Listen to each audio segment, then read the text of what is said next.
the calculator for exam.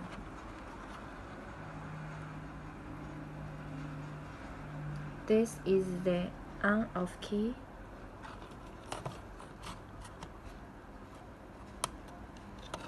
Now it's on.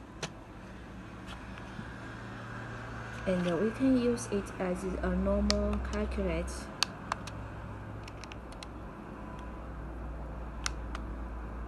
Right? Okay. Now we also can read it as a TXT reading textbooks.